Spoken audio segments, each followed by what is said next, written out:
Buenos días, buenas tardes, buenas noches, depende de donde nos estén visitando. Aquí estamos un miércoles más en una charla más del capítulo virtual en español. Bueno, mi nombre es Carlos Zulate, ya en otras ocasiones me han tenido aquí de moderador también. Y el día de hoy tenemos a nuestro compañero Julio Aveñada, que nos va a estar hablando de bases no SQL y su implementación con Azure Document DB. También los invitamos a los próximos eventos que tenemos. El próximo 5 de octubre nos va a estar hablando nuestro colega Ricardo Estrada sobre importando sitios web como datos, así cual usando R. El 12 de octubre, Eduardo Castro nos va a estar hablando un poco también de integración de R con Power BI. Y el 19 de octubre, Percy Reyes nos estará dando una charla de SQL Server 2016 Always On Enhancement. Julio, si puedes pasar la diapositiva, por favor.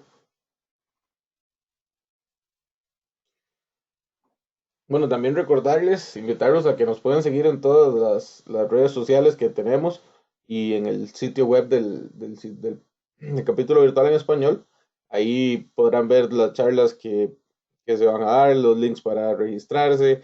En el SlideShare se comparten las diapositivas de las presentaciones. En el YouTube están las grabaciones de las diferentes charlas, de las charlas pasadas. Y en LinkedIn y Facebook también nos pueden seguir y ahí se están publicando todas las actualizaciones relacionadas con el capítulo virtual y las charlas. También recordarles con esto del capítulo virtual que ya está abierto el Call for Speaker para las 24 horas en español. Entonces, los que quieran registrar charla o someter sus charlas son bienvenidos. Y bueno, también invitarlos, ¿verdad?, a que visiten Julio, ¿te puedes devolver un poco, por favor? Invitarlos a que puedan visitar los otros capítulos virtuales que existen. No solo está el de español, ¿verdad? Tenemos capítulo virtual en chino, en italiano, tenemos un capítulo virtual de Oracle y SQL Server. Como pueden ver, hay bastantes capítulos virtuales que pueden visitar y, por lo tanto, informarse de otros temas también, no solo de, de SQL Server. También invitarlos, ¿verdad?, a que formen parte, si quieren formar parte del voluntariado de paz, eh, que se registren en paz. Todo esto que estamos haciendo aquí nosotros como moderadores y demás es parte de todo este voluntariado, entonces totalmente invitados a los que quieran formar parte de este voluntariado de paz. Bienvenidos.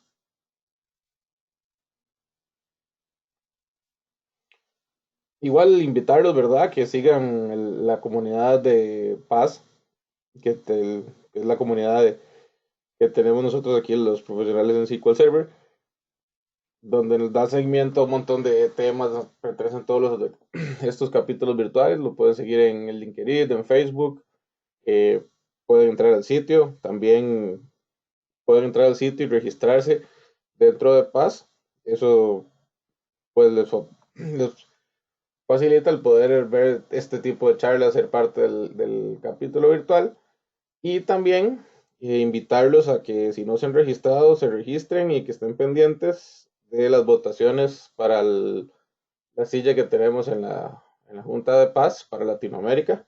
El día de mañana se estarán dando a conocer los participantes o las personas que están aspirando para este puesto en la directiva de Paz y tenemos un campo para Latinoamérica. Entonces también invitarlos a que si no se han registrado, se registren y estén atentos para que puedan votar y poder tener un representante de Latinoamérica en la Junta Directiva de Paz, que pues es un tema bastante importante para nosotros como región. Sin más por el momento, los dejo con Julio Avellaneda, perdón, que nos va a hablar sobre las bases NoSQL. Julio, adelante, bienvenido. Carlos, muchas gracias por la presentación. Igual agradecerte a ti y a todo el equipo de Paz por la oportunidad de compartir este pequeño espacio para poder hablar algo no tan de SQL Server ni nada, pero sí temas importantes cuando estamos hablando de repositorios de datos, ¿no? Entonces, pues como ya lo dijiste, Carlos, mi nombre es Julio Avellaneda. Estoy ubicado en Bogotá, en Colombia. Soy MVP en el tema de Visual Studio y tecnología del desarrollo. Este es ya mi quinto año como Microsoft MVP. Adicionalmente, hago parte del grupo de Telerik Developer Expert, enfocado en el tema de Kendo User Interface. Trabajo como consultor senior en una empresa partner de Microsoft conocida como Synergy TPC, muy enfocado en el tema de consultoría en arquitectura de software y diseño de software. Y finalmente, pues ahí les comparto la URL de mi sitio, donde pues estoy posteando información de forma constante, o al menos eso intento, principalmente de tecnologías relacionadas con desarrollo y con desarrollo web. Y adicionalmente les dejo ahí mi usuario de Twitter, @JulitoGTU, para todos los que me quieran seguir y nada, pues comentarios de la charla o demás, pues bienvenidos. Cualquier comentario de, oye Julio, esta charla cambió mi vida, bienvenido. Realmente será muy, muy chévere esos temas, o también decir si les gusta, si no les gusta el mundo no SQL, o bueno, cómo vamos en este caso, ¿no? Bien, ya entrando un poco más en materia, como les estaba comentando, el día de hoy mi intención es hablar de no SQL, de qué es no SQL, algunos escenarios, y bueno, pues qué nos ofrece en este caso Microsoft Azure con DocumentDB, que es una de las ofertas que tenemos disponibles de, de Microsoft para la implementación de este tipo de bases de datos no relacionales que pues últimamente han venido tomando bastante fuerza. Bien, lo primero que vamos a hacer, perdón, lo primero que quiero hacer en este caso, pues es una introducción muy rápida, no voy a entrar tampoco en detalles técnicos muy específicos. En esa charla de una hora, pues no se puede abordar todos los temas que uno quiera, entonces vamos a sentar unas bases y luego vamos a ver cómo podemos trabajar con Azure Document DB. Entonces, lo primero es comenzar a entender, venga, ¿de qué va este tema de las bases de datos no SQL? Una de las primeras opciones que encontramos o de los primeros lineamientos que nos vamos a encontrar al trabajar con esas bases de datos no SQL es que no vamos a tener un modelo relacional. ¿Listo? Entonces, lo que estamos acostumbrados a hacer en la mayoría de los casos de comenzar a definir nuestras tablas, nuestros constraints y demás, aquí realmente no aplicar ese modelo relacional y vamos a tener un modelo pues mucho más flexible, puede que no tan controlado como sí con una base de datos relacional, ¿no? Estas bases de datos no SQL o no relacionales han sido diseñadas desde el comienzo para ofrecer un alto escalamiento. Adicionalmente, como lo comentaba anteriormente, estas bases de datos no SQL no manejan unos esquemas rígidos, por lo tanto, es bien interesante porque podemos tener aplicaciones de negocio que estén en constante evolución, en constante cambio y que realmente mi aplicación, digamos desde el punto de vista del desarrollador, no se vea tan afectado mi aplicativo, mi lógica de negocio casi que pueda permanecer igual, así mi sistema relacional, bueno, en este caso mi sistema de almacenamiento de información esté cambiando. Y adicionalmente, pues tenemos simplicidad en reglas. No nos vamos a poner de pronto con, venga, los constraints, hasta qué base de datos, hasta qué norma, reglas de normalización debemos llegar. No, en este caso, pues definitivamente es un cambio de paradigma. En este caso, pues este cambio de paradigma es importante entender que no es el reemplazo a las bases de datos relacionales, ¿sí? Es simplemente una nueva opción que me ofrece algunos beneficios, pero asimismo también me va a ofrecer algunos temas, digamos, no tan beneficiosos para mi aplicativo, ¿no? Entonces, lo más importante acá definitivamente es, no nos podemos casar con una tecnología puntual, no me puedo enamorar 100% de mi SQL Server, de mi Oracle, de mi MySQL o de algún motor de base de datos no SQL. Lo más importante siempre es entender las necesidades de mi negocio y asimismo poder elegir la mejor tecnología en este caso, el mejor repositorio de datos para mi aplicación. Amor. Bien, sigamos entonces. En este caso, vamos a encontrar 4 tipos de bases de datos no SQL. Vamos a encontrar un primer tipo de base de datos que está basado en un diccionario llave-valor, en un key value. Una de las implementaciones que encontramos altamente conocidas es Azure Table Storage. Vamos a encontrar otro tipo de base de datos no SQL, perdón, que son las bases de datos que son basadas en columnas. En este caso, una de las más conocidas es Cassandra. Otro tipo de base de datos no SQL es las bases de datos no SQL basadas en grafos. Neo4 es una de las más conocidas también.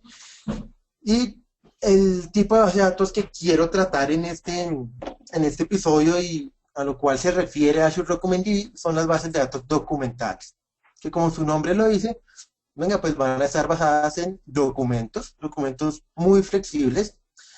Y aquí pues he colocado MongoDB de primeras. ¿En qué sentido? Bueno, realmente MongoDB es la base de datos documental que más impacto ha tenido en la industria.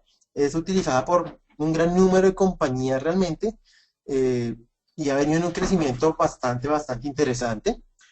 No es que sea mejor que DocumentDB, definitivamente pues es otra opción y es una opción que podemos también considerar definitivamente, ¿no?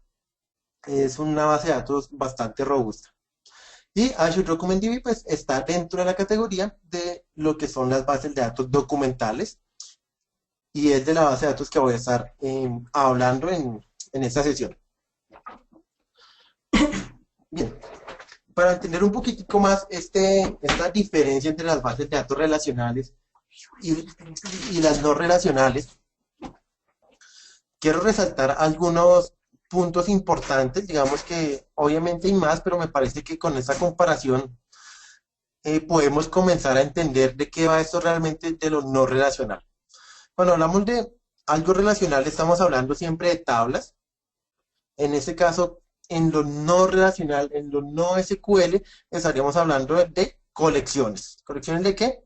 De documentos, que es lo siguiente que vamos a ver. En las bases de datos relacionales, esas tablas, cada uno de esos registros viene siendo una fila, ¿cierto? En la no relacional lo que vamos a encontrar es que cada uno de esos registros viene siendo un documento. Las columnas en las bases de datos relacionales, que son los que me dicen, venga, pues, ¿qué información estoy almacenando? Estoy almacenando el ID, el nombre, el apellido, dirección, teléfono, etcétera. Se conocen como las columnas y en las bases de datos no relacionales, en este caso documentales, las vamos a conocer como las propiedades de ese documento. Es exactamente como el mismo concepto. Mi documento tiene la propiedad ID, tiene la propiedad name, tiene la propiedad last name, address, font, etc. En las bases de datos relacionales tenemos un esquema rígido, ¿sí? Este esquema rígido, pensémoslo de la siguiente forma. Yo tengo una tabla usuarios, por ejemplo, y tiene 5 campos, ¿cierto? 5 columnas en este caso.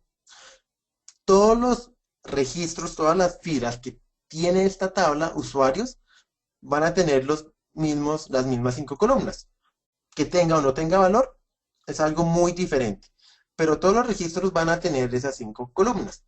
Cuando nos vamos a un modelo no relacional, realmente cada uno de esos documentos puede tener un modelo diferente, ¿sí? Puede tener, mi primer registro puede tener 2 campos, el segundo puede tener 10, el tercero 20, etcétera, y no hay ningún problema. Por eso es que hablamos cuando tocamos el tema de que la base de datos no SQL, es que tiene un esquema muy flexible, no tiene un esquema rígido ni predefinido.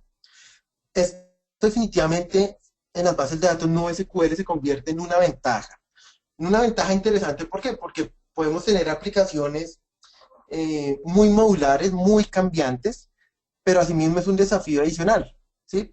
¿En qué sentido? En que yo debo saber controlar, venga, estoy consultando mi colección de usuarios, pero puedo tener usuarios que tengan 10 campos, otros que tengan 15, otros que tengan 20.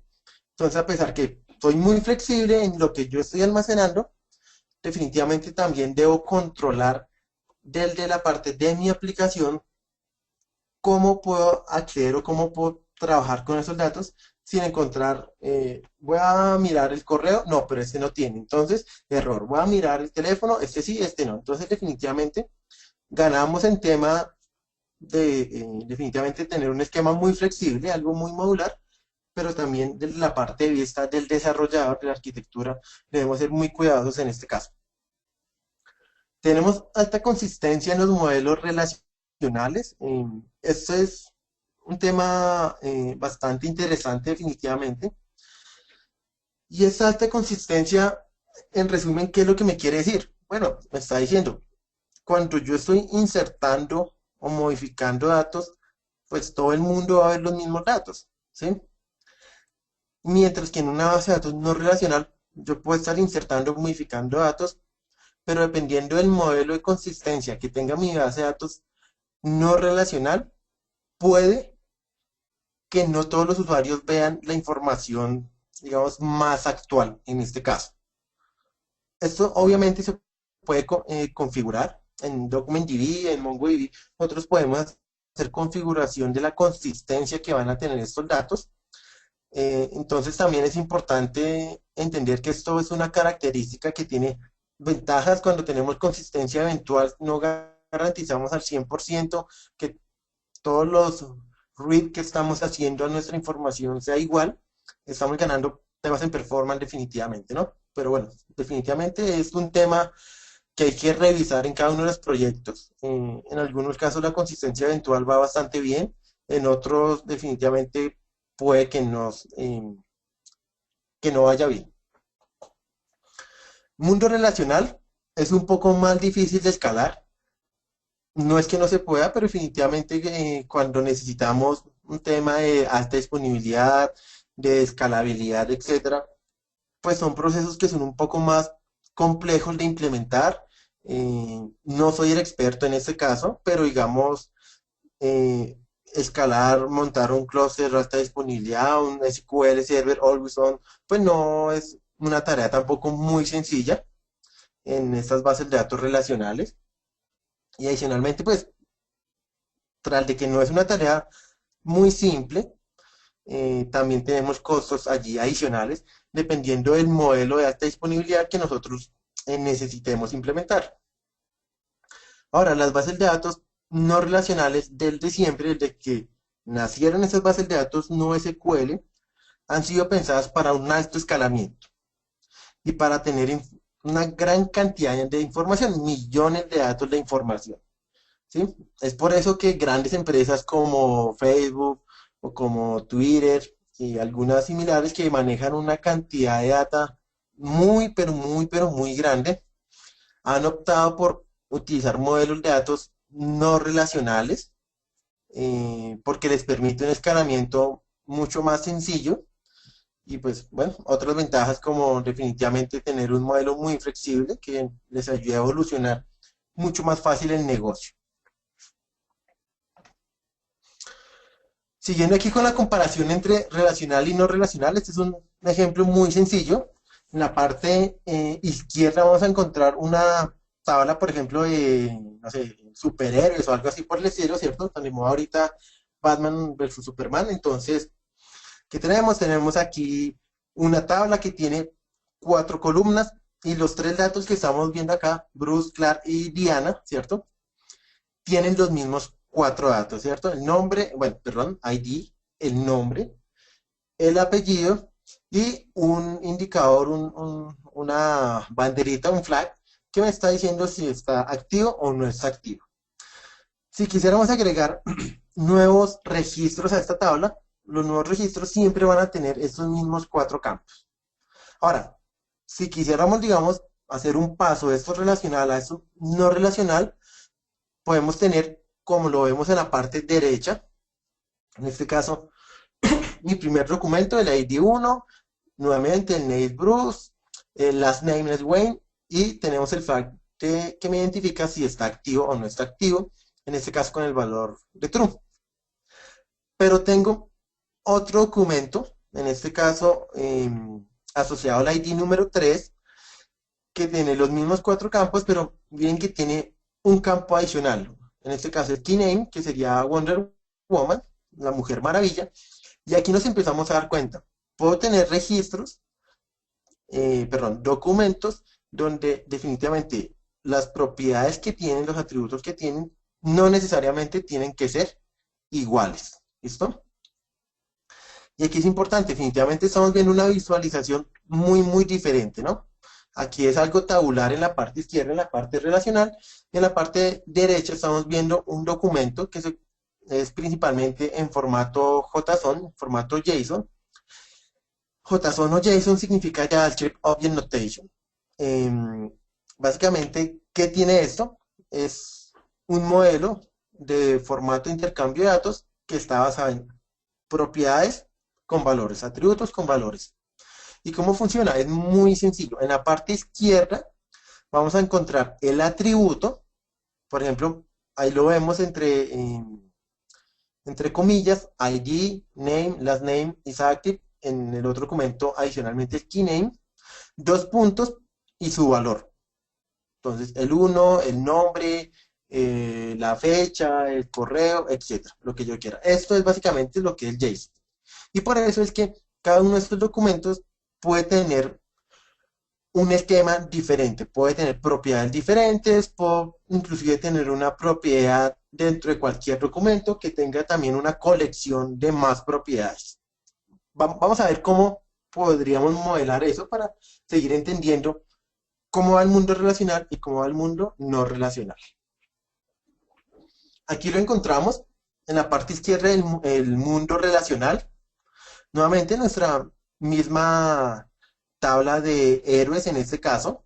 Luego tenemos una tabla intermedia que me relaciona, perdón, el ID del héroe, ¿cierto? El ID de la primera tabla con el ID de la habilidad que tiene este personaje, ¿no?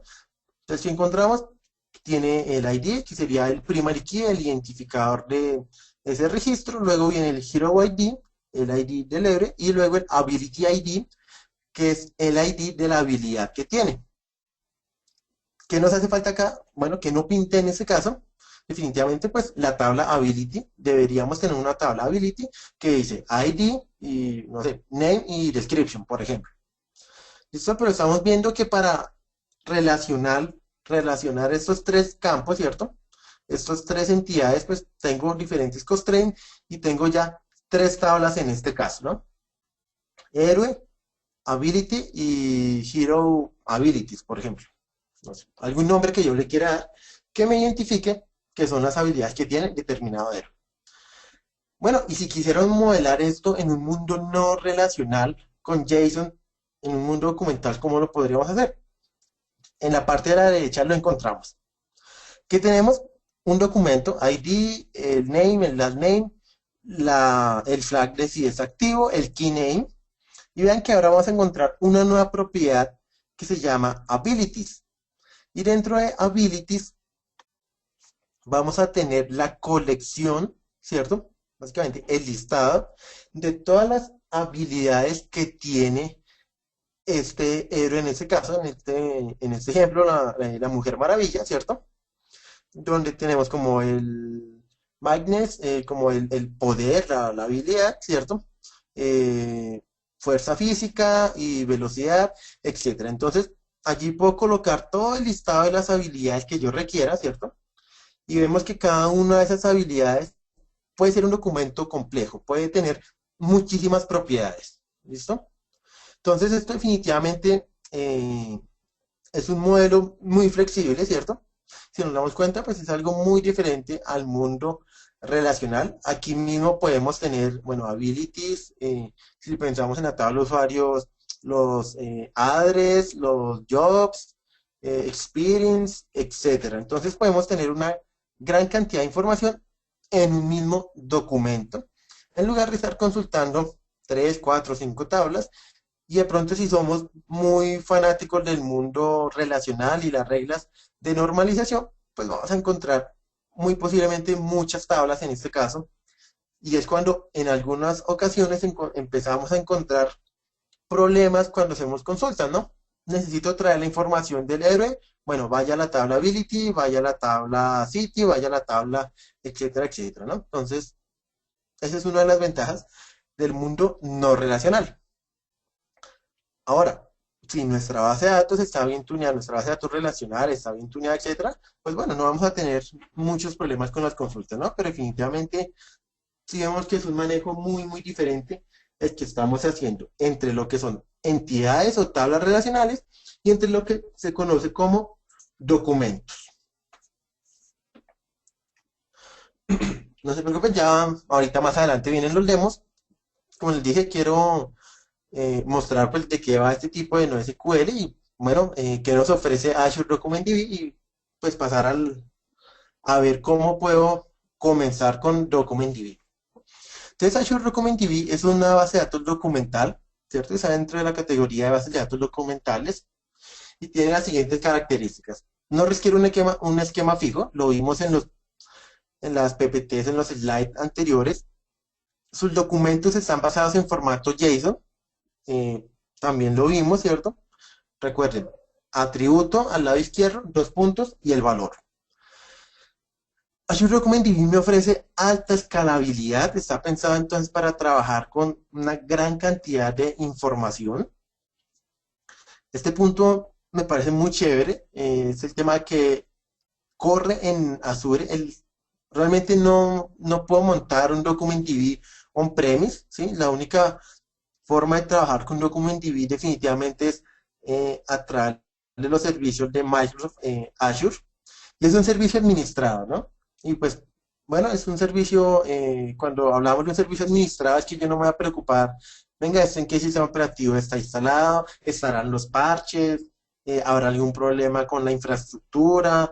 Eh, Hay que tener cuidado porque la señora del aseo puede pasar y me desconectó el cable. No, definitivamente todas esas labores administrativas y de verificación de infraestructura, etcétera, no las vamos a necesitar en ese caso, ya que de todo esto se encargan allá las personas de Microsoft. Entonces, en últimas, venga, ellos verán cómo nos ofrecen a nosotros un SLA y definitivamente nos despreocupamos de todo eso y nos podemos centrar más en darle un valor agregado a mi negocio que en estos temas administrativos que en algunas ocasiones nos pueden generar algunos problemas, ¿no? Tenemos replicación, eh, podemos configurar replicación hacia otros data centers de Microsoft de una forma muy sencilla, básicamente desde la página de DocumentDB. Puedo seleccionar, estoy en el este de Estados Unidos, quiero replicar hacia el oeste de Estados Unidos, entonces selecciono ese data center y listo. Así es sencillo.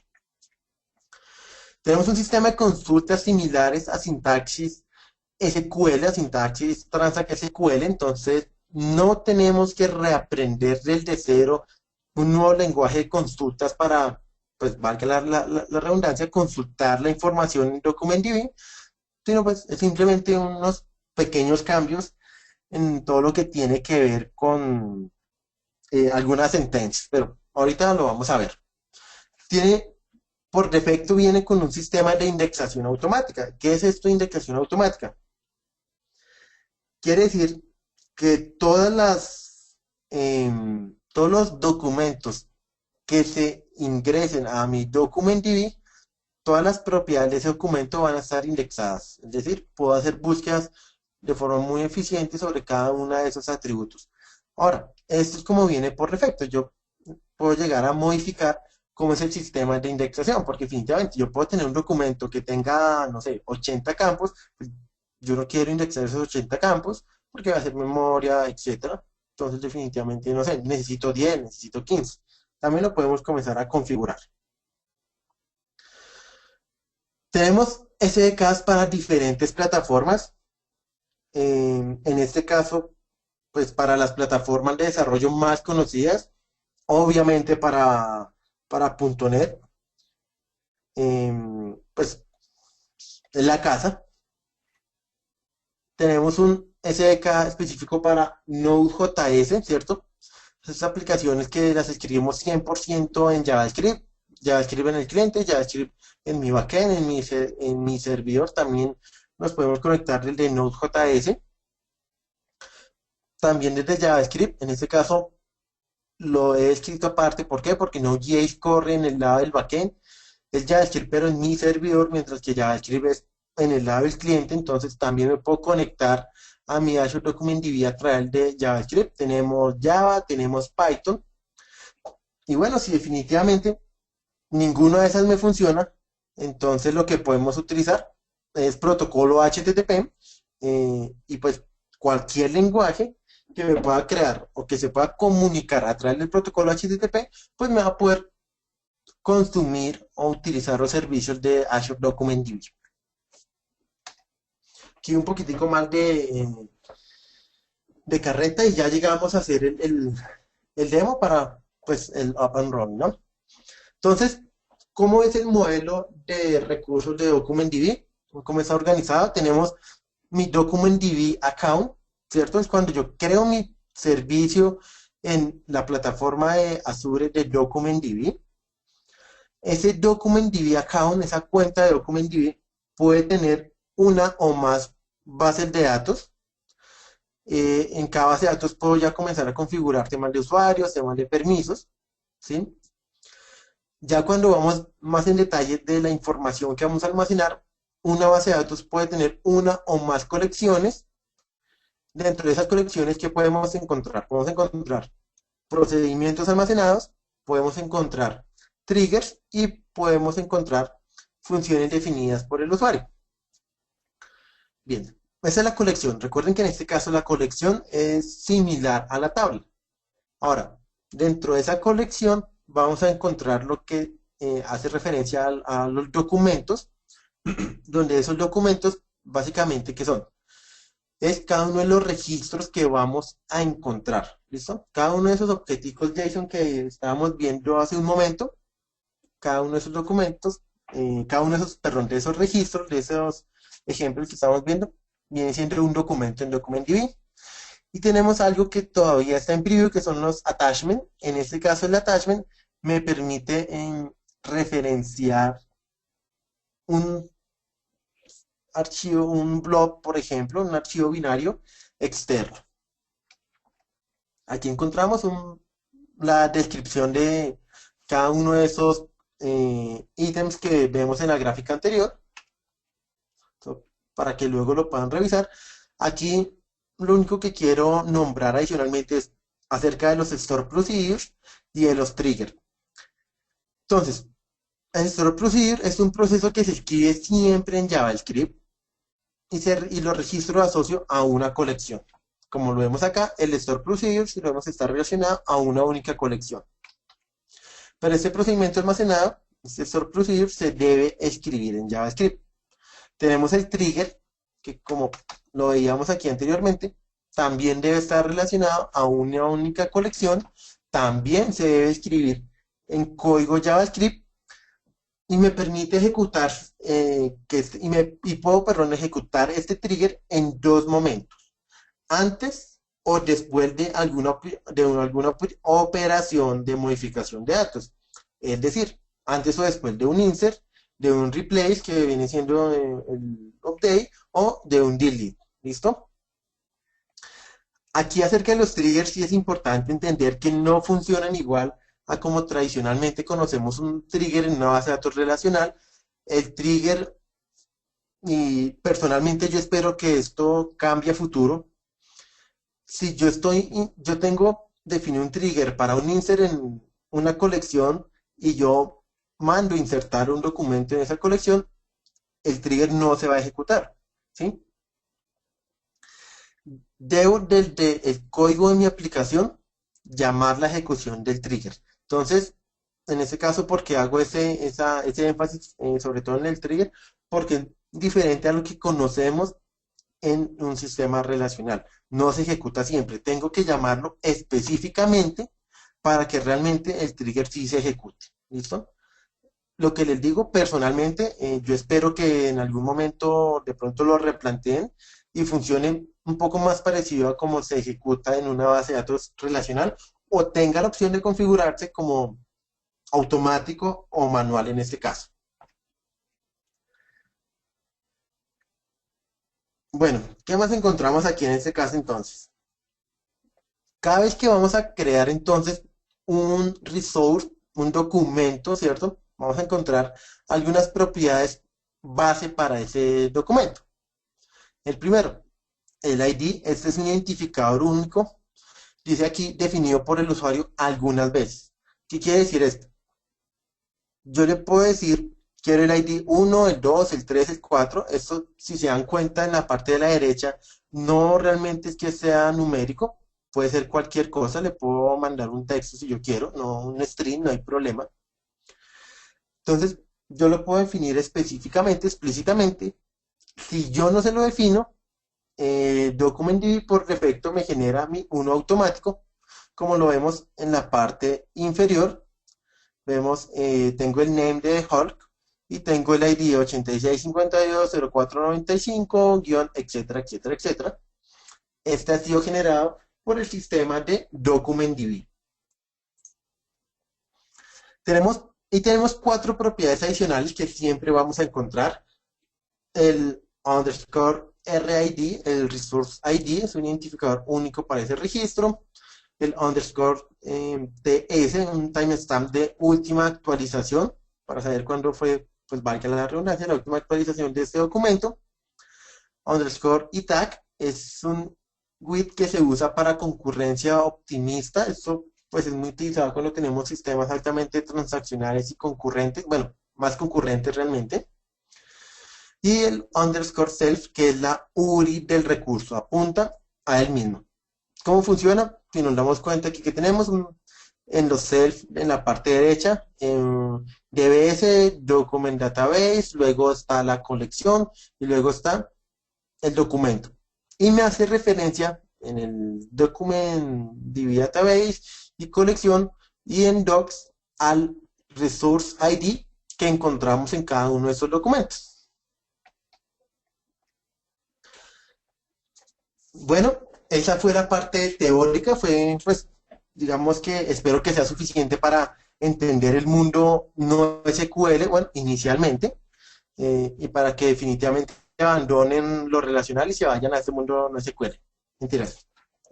Para que los que no están metidos en ese cuento le den una oportunidad definitivamente a estas bases de datos documentales y bases de datos no SQL. Bien, nos vamos al demo de Azure Document DB sin código, without code. ¿Y por qué he elegido hacer en este caso un demo de Document DB sin código? Uno, porque esperaría que no todos sean desarrolladores, sean más parte administradores de bases de datos, entonces puede que el conocimiento en desarrollo no sea tan avanzado como de pronto para mí. Ahora, obviamente, ya en la parte de administración de bases de datos, pues ahí es donde lo necesito ustedes, ¿no? Bien, entonces nos vamos al demo de Azure Document DB. ¿Qué necesitamos como prerequisito? Pues una cuenta activa de Azure. Aquí ya tengo, estoy en mi cuenta, ¿cierto? Y voy a comenzar, pues tradicionalmente como se crea todo en la plataforma de Azure, por el nuevo, en este caso me voy a ir a Database y aquí vamos a encontrar pues algunas de las opciones que me está ofreciendo la plataforma de Azure para trabajar temas de bases de datos y voy a seleccionar DocumentDB no SQL. Tenemos otra opción que vemos aquí, DocumentDB no SQL, Protocol Support for MongoDB. Este todavía está en preview y básicamente lo que quiere hacer en este DocumentDB es permitirme trabajar DocumentDB casi como si fuera un MongoDB. Básicamente, por ejemplo, para facilitar migraciones es bastante útil, todavía está en preview, pero pues interesante que de pronto lo vayan mirando también. Bueno, DocumentDB y lo primero que voy a encontrar aquí es, bueno, me pide, oiga, ¿cuál es el nombre, el ID en ese caso, de su servicio de mi account de DocumentDB? Es importante, aquí no estoy creando todavía mi base de datos. Entonces, por ejemplo, voy a poner DocumentDB Demo Pass, por ejemplo. Perfecto, no está, está disponible. Aquí el checkcito R me está diciendo, bien, puedo utilizar ese nombre. Luego me pregunta cuál es el API que quiero utilizar, compatible con DocumentDB o con Mongo. Me voy a ir con DocumentDB. Sobre qué suscripción la quiero crear. El grupo de recursos. Creo que ya voy a tener por aquí uno. Creamos uno aquí, no importa. Luego demo pass, dejémoslo. Y finalmente, bueno, ¿en dónde quiero ubicarlo? Central US está bien. Por el momento no me va a preocupar en qué parte lo voy a dejar. Y finalmente le digo crear. Ese es el punto en el que uno va, aprovecha, se toma una gaseosita, un tintico, mientras que la plataforma de Azure trabaja, ¿cierto? Aquí podemos ver, uy, pueden ver todo el dinero que me queda todavía en mis cuentas, ¿cierto? Y tenemos aquí me está informando que se ha iniciado el deployment, se está trabajando en la creación de este recurso.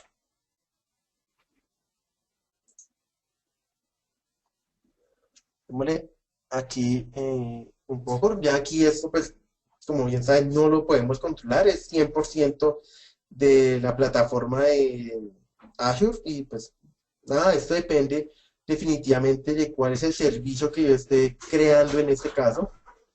Eh, no sé, por ejemplo, si estamos desplegando una virtual machine se puede demorar más que crear un web app, eh, cosas así por el estilo. Bueno, a ver, démosle un segundo. Perfecto, ya le está acabando. Aquí en la parte superior derecha me está diciendo el deployment de mi Resource Group DemoPass ha sido correcto. Y me está abriendo en este caso mi DocumentDB DemoPass, que es el account de DocumentDB, es mi cuenta de DocumentDB. ¿Listo? Como lo que cargue.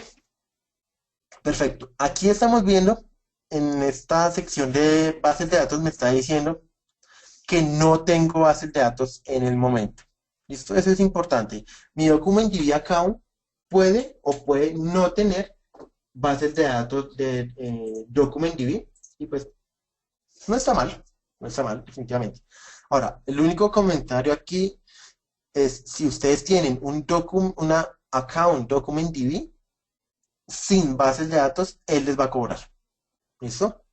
Entonces, ¿qué les cobra? Les cobra como si tuvieran una base de datos de DocumentDB en el nivel de servicio S0, si la memoria no me falla, ¿listo? Pero igual les va a cobrar.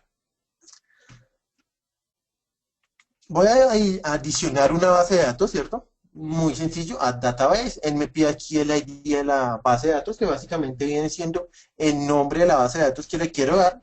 Entonces le voy a decir, por ejemplo, MyDB, por ejemplo. Ok, listo. Y aquí ya me está diciendo, venga, ha creado correctamente su base de datos MyDB. Aquí me está diciendo, mire, usted tiene una base de datos MyDB que en este momento no tiene colecciones. Bueno, vamos a empezar a crear esas colecciones. Ahorita vamos a mirar, al final miramos el tema de la replicación y el tema del monitoreo de estos sistemas DocumentDB, no relacionales, documentales. Bien, abrí ya aquí entonces mi database, ¿cierto? Mi DocumentDB database, MyDB, ya es mi base de datos de DocumentDB. Y veíamos, a ver si me vuelvo un segundo, DocumentDB account, ya la creamos, acabamos de crear nuestra DocumentDB database, ahora que nos falta las colecciones. Aquí me está diciendo, no encuentra colecciones, no hay colecciones todavía, vamos a adicionar alguna. Nombre de la colección, en este caso le voy a decir héroes, Hero, bueno, dejémoslo en singular, me gusta más en plural, pero bueno, dejémoslo aquí Heroes, héroes, está bien. Lo siguiente que me pregunta es, Pricing Tire, ¿cuánto quiero pagar? Microsoft, ¿cuánto te voy a pagar por ese servicio? Y esto de qué depende definitivamente de lo que nosotros necesitemos. Todos los servicios S1, S2 y S3. Ahora, cuando les decía el precio el que les cobra es el S1. Vean que tiene single partition, 10 GB de storage, es decir, la colección, y un SLA del 99.99%. Lo único que me cambia entre cada uno de estos diferentes tires es los que vemos allí, los RUs, son los Request Units, que para no complicarnos tanto en este caso, es básicamente el- como casi que las transacciones o las operaciones que yo esté haciendo. Lo que pasa es que no lo mide 100%, así yo hago un insert, entonces es un request, no, depende también de la complejidad que tenga ese insert. Por ejemplo, si yo estoy insertando un documento con dos propiedades y uno con 80, pues va a requerir un trabajo adicional el que está insertando los 80 propiedades porque me está indexando 80 atributos, 80 propiedades. Entonces, digamos que no es uno a uno, pero más o menos lo podemos medir en ese caso. Este es S1, S2 y S3 son un modelo estándares.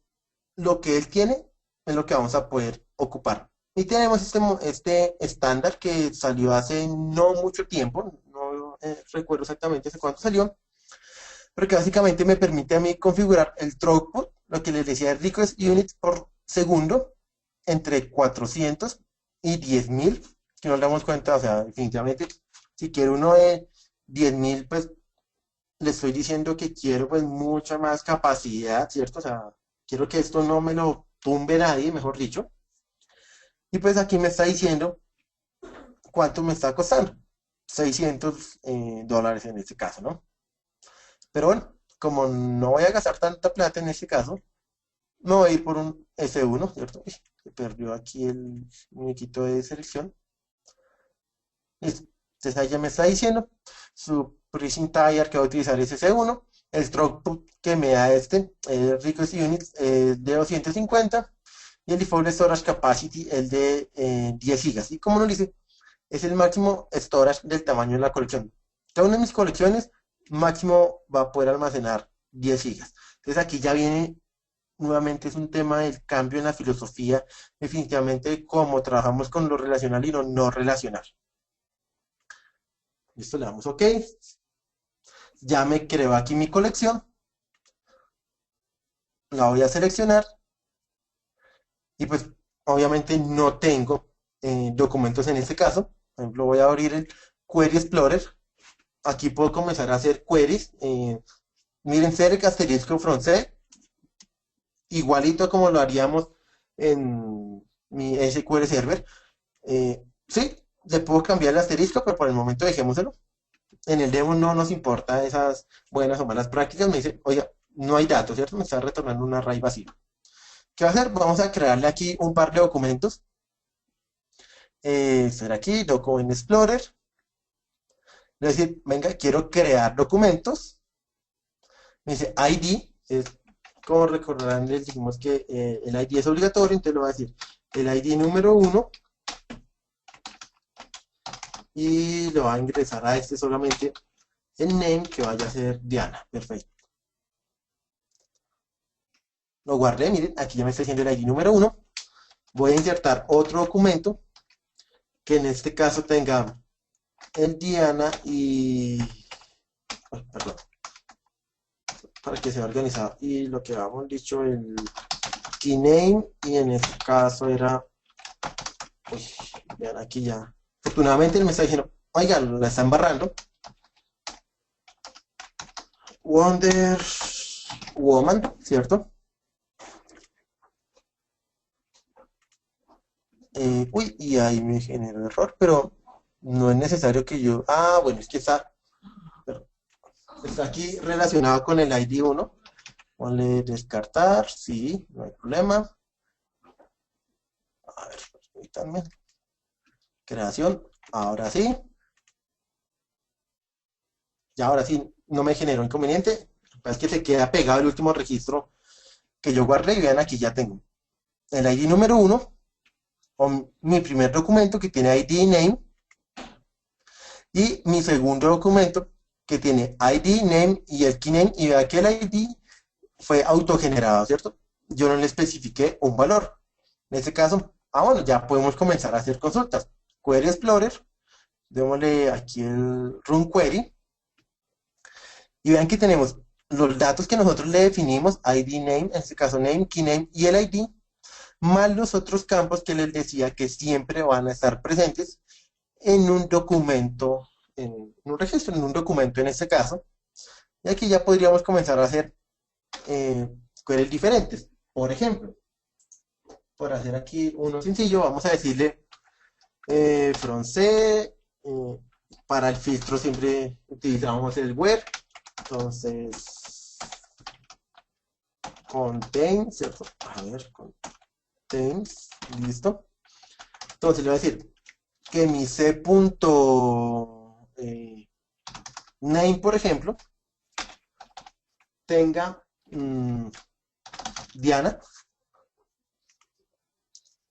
Sí, me retorna exactamente los dos, pero ahora le voy a decir que mi C punto keyname, uy,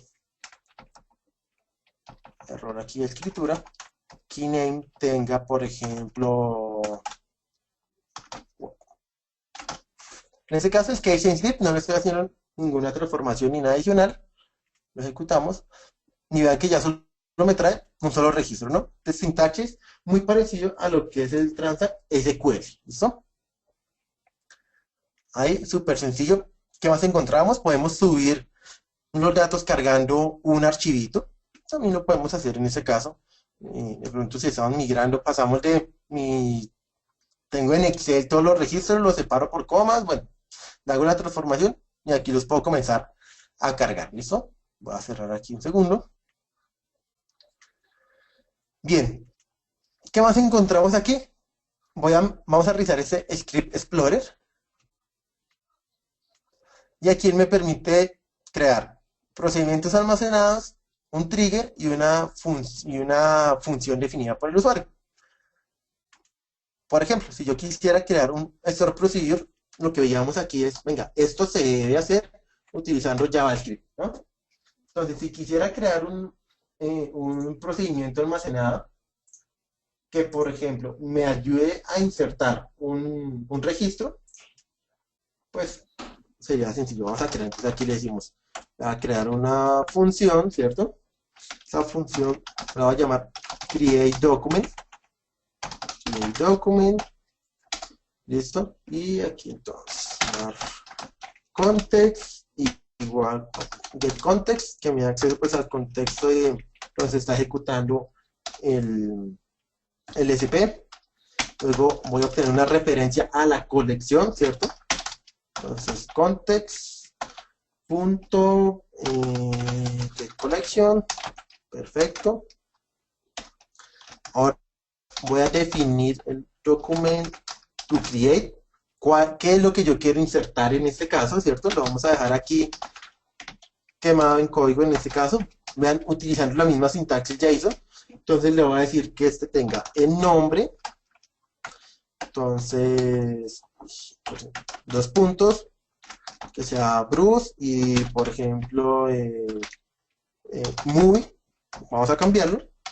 Que sea Batman y, por ejemplo, title que sea El Caballero de la Noche. Uy. Caballero de la Noche. Listo, ya tenemos aquí el documento que vamos a insertar. Luego simplemente lo que yo voy a hacer es decirle collection, ¿cierto? Sobre mi colección le voy a decir create document. ¿Sobre qué colección? Entonces, collection. A ver, me voy copiando aquí lo que tengo del ejemplo.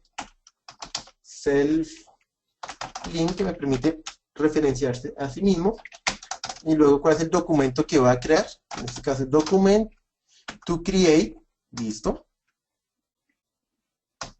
Y aquí definimos unos callbacks que se van a ejecutar, pues si esto funciona o si no funciona. Entonces, cuando hay un error, y document created, cuando pues se creó el documento correctamente. A ver, que no se me escachen los paréntesis, no, ahí están bien.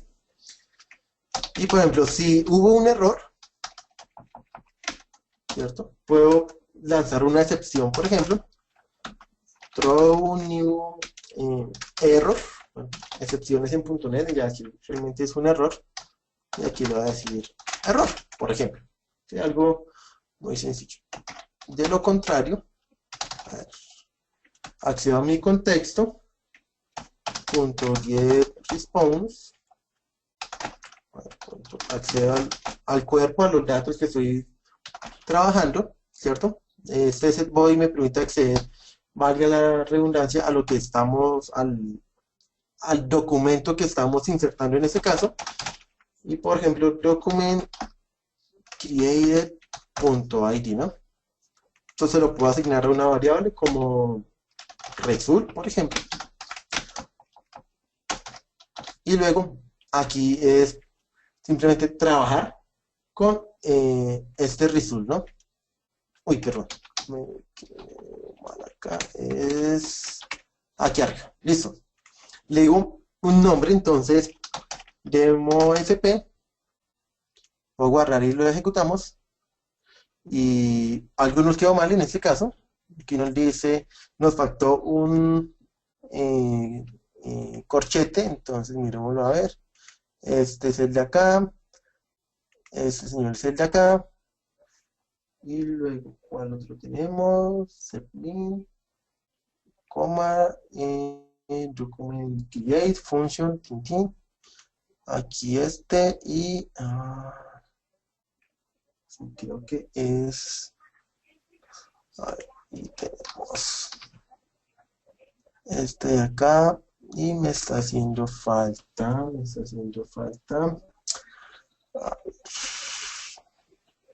hay uno que me hizo falta, permítanme un segundito. Punto y coma, sí, error, throw new exception, document created, bueno, para no complicarme, aquí tengo el demo en el otro, porque si en algún lado dice caballero, miren, es acá, aquí va una coma.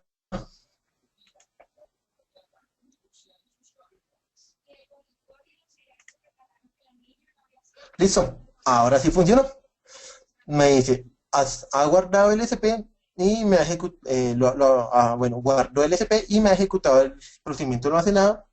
Y el resultado es el ID del documento que está creando. Aquí lo estamos viendo, 76, 8, etc. Ahí lo puedo ejecutar varias veces.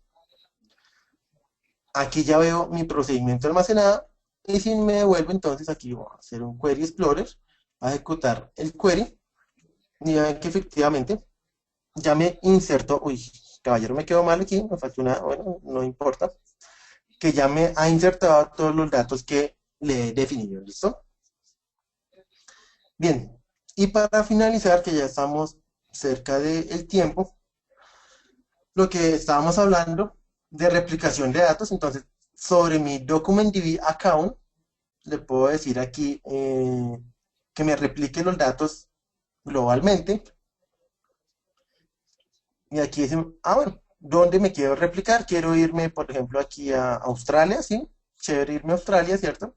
Lo selecciono y finalmente aquí le digo guardar. Bueno, y él empieza ahí a hacer todo el proceso.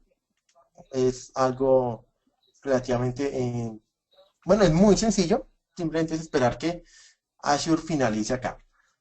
Ay, perdón. Y lo otro que estábamos viendo es que nosotros también, a pesar que es un servicio administrado, nosotros también podemos definir algunas reglas para que a mí me esté informando cuando algo pase, ¿no? Esto lo hacemos aquí. Monitoring alert rules. Me dice, no ha creado ninguna alerta. Add alert, entonces, ¿sobre qué recurso? Sobre mi base de datos, sobre mi DocumentDB demo pass, mi account. El nombre es demo alerta, una descripción que no la voy a colocar. Y simplemente aquí definimos cuál es la métrica que queremos monitorear o que nos envíe la alerta en este caso, los errores 401 que son asociados a que no está autenticado, error en autenticación, ¿cierto?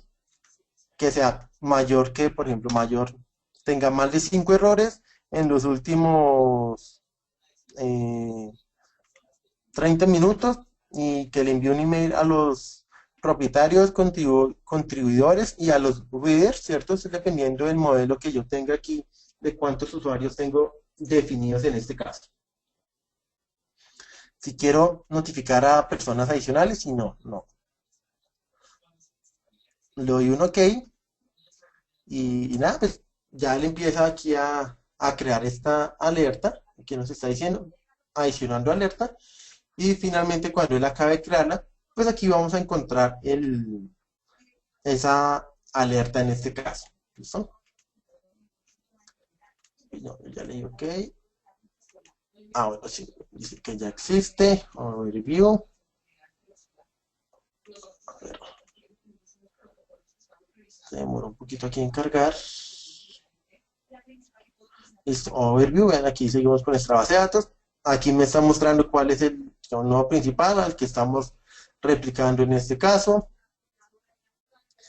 Y aquí ya encontramos nuevamente, vamos a ver aquí la colección.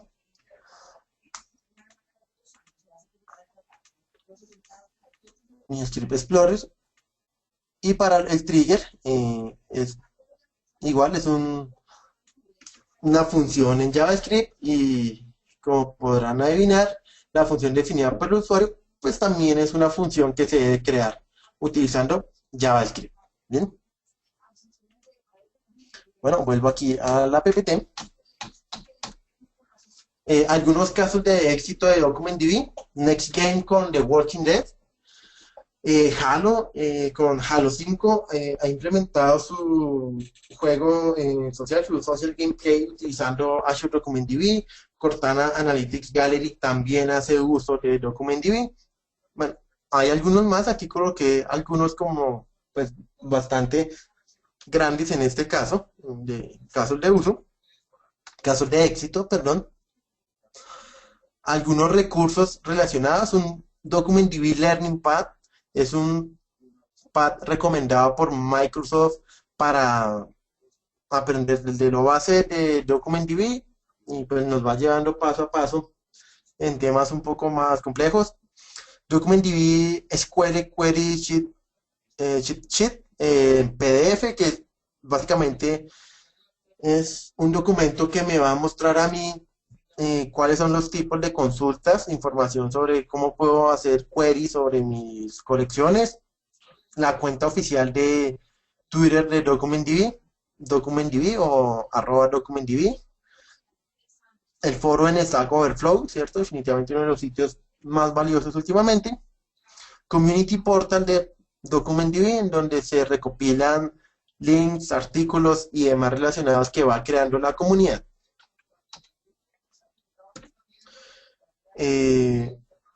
No me resta nada más que agradecerles por esta sesión. Fue un up and running con DocumentDB. Espero se interesen por esas bases de datos documentales. Es un mundo bien interesante definitivamente y nada, hay muchos temas que podemos explotar en este caso.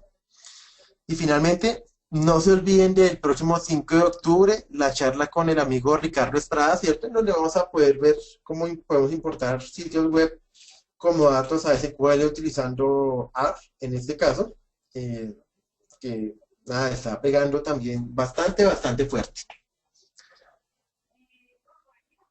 No sé si de pronto, a ver si hay preguntas o algo parecido. Por aquí Un estamos. segundo, si no, Muchas gracias, Julio, por tu participación. En realidad, un tema bastante interesante.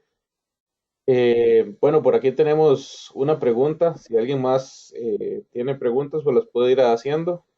William Clafo nos pregunta, ¿cómo insertar archivos PDF o imágenes en las bases de datos? ¿Se pueden guardar comprimidos?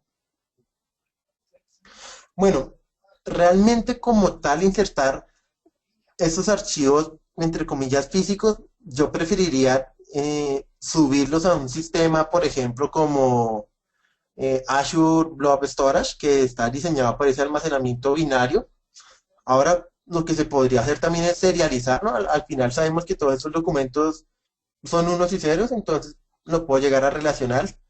Y lo que veíamos, y perdón, me vuelvo aquí un segundo, un par de PPTs, es que ahora podemos tener, que está en preview, este tema de los attachments, que sí me va a permitir relacionar, por ejemplo, un recurso que esté sobre un, por ejemplo, un blob storage. En este caso, definitivamente es importante entender y yo siempre lo recomiendo en qué sentido. Un documento para mí es muy importante, ¿sí? Pero definitivamente no hace parte fundamental de mi modelo de datos. Entonces, por eso recomendaría no lo guardemos directamente en mi document DB, sino en un sistema que esté diseñado para escalar con una gran cantidad de información. Si hablamos de Azure Blob Storage, el gigas puede estar sobre los 0.024 centavos de dólar y podemos almacenar hasta más de 5.000 terabytes allí, ¿no? Entonces, definitivamente hay que entender para qué va cada uno de los servicios. En ese caso, podrías utilizar este vínculo de los attachments para poder comenzar a relacionar esa metadata, esos datos binarios en este caso. Muchas gracias, William. Por favor, nos confirma si te quedó clara la respuesta. Gabriel Navarrete nos pregunta, ¿cómo cargar archivos de XML hacia DocumentDB automáticamente? ¿Existe algún ETL que haga eso en la página de Azure? Nosotros no, está disponible un DocumentDB Migration Tool, ¿sí? Pero está un poco más relacionado con bases de datos, con un MongoDB o inclusive con algo relacional, pero definitivamente un XML no lo vas a poder subir inmediatamente. No hay un ETL ya prediseñado, pero pues convertir un XML a un archivo en JSON, pues no es un proceso difícil. Entonces, el primer paso es convierto mi XML a un documento válido para JSON y ya después desde el portal lo que veíamos, que tenemos la opción por aquí, a ver, cierro esto, de cargar un archivo. Aquí es en donde nosotros seleccionamos ya el archivo que ha sido transformado, pero directamente en XML no lo vamos a poder subir. Habría que hacer una transformación inicial en este caso. Muchas gracias. Gabriel, nos confirma si te quedó clara la respuesta. Y Julio, no sé si puedes ir a la última diapositiva. Creo que Claro que sí, lo tengo. claro, Carlos. Creo Aparentemente que más preguntas. esta, No, la dame, última. y se me perdió. Busquémosla aquí, man. Ah, la última que tengo es esta, la invitación. Exactamente. Aparentemente, eh, sí, aparentemente ya no tenemos más preguntas.